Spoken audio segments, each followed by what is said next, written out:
Donc on doit commencer par créer, donc vous avez deux tables dans cet exercice, une table client, une table véhicule, et vous devez commencer par créer un formulaire avec une liste déroulante. Quand je vais choisir mon véhicule, la référence doit se mettre automatiquement. Alors pour créer un formulaire, donc on va sur formulaire, utiliser l'assistant, c'est pour remplir quelle table? Donc on a dit que c'est pour remplir la table client. Donc table client, je passe tous les champs de l'autre côté.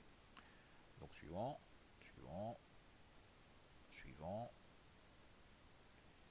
Allez, terminé. Hop, donc j'ai mon deuxième formulaire. Donc maintenant je veux créer ma liste déroulante. Donc je clique dessus, il est bien fermé, je clique bouton droit, éditer. J'ai ma liste déroulante qui va arriver ici.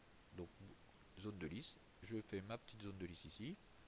Alors je vais faire afficher les véhicules. Je veux faire afficher le nom du véhicule. Mes deux tables, elles sont reliées.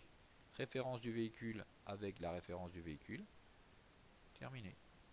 Je peux donc fermer mon formulaire. Je vais refaire mon formulaire. Donc maintenant, je veux mettre un client en plus. Donc j'ouvre mon formulaire. Nouveau client. Donc R, on va dire qu'on est peut-être arrivé à R500. Donc Leclerc, Rivier. Évidemment, je vais prendre le 4x4. Je vais jouer avec pendant. Donc c'est le 4x4 qui a la référence numéro 3. Et je vais faire 10 heures de 4x4. Hop, et ça y est. Dans ma table client, ben vous voyez, j'ai bien pris le 4x4 pendant 10 heures. Créer les requêtes. Alors, là, ma requête. Créer une requête permettant d'avoir le nombre d'heures de location par véhicule. Donc, on doit grouper par véhicule et je veux le nom du véhicule. Donc, la requête va donc être de cette forme-là. Donc, vous avez bien les deux. On doit avoir les deux tables. Vous pensez à les relier. Il faut absolument que les tables soient liées. J'ai mon nom de véhicule. Je groupe par nom de véhicule et j'ai mon heure. Donc, et je fais la somme des heures. Surtout, vous évitez de mettre somme. Donc, quelle est la différence? Vous évitez de mettre nombre. Donc, quelle est la différence entre ces deux choses-là? Donc, vous êtes beaucoup à m'avoir mis ça. Alors, ça veut dire que le vélo commensal est sorti 8 fois pour un total de 17 heures. La voiture est sortie 7 fois pour un total de 37 heures. Nous, qu'est-ce qu'on voulait dans l'énoncé, qui était très clair? C'était le nombre d'heures. Donc, il ne fallait pas donc utiliser, il fallait bien utiliser la fonction somme ici. Ici, c'est bien la fonction somme.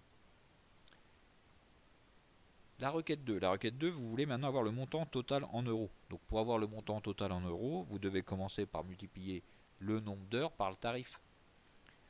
Donc on commence par multiplier le nombre. Donc mes tables sont toujours bien liées. Mes tables sont toujours bien liées. Je fais mon heure par le tarif et j'en fais la somme. Ça veut donc dire que le vélo commensal est sorti 17 heures et ça nous a coûté 17 euros, puisque j'avais mis 1 euro. La voiture est sortie 37 fois et ça lui est. Donc ça nous revient à 396.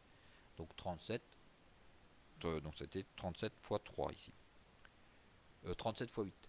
Le vélo, 42. Comme c'est 3 euros de l'heure, donc 3 fois 42, 126 euros. Le 4x4 est sorti 23 heures et j'avais mis 250 euros de l'heure, donc ça nous fait 5750 euros.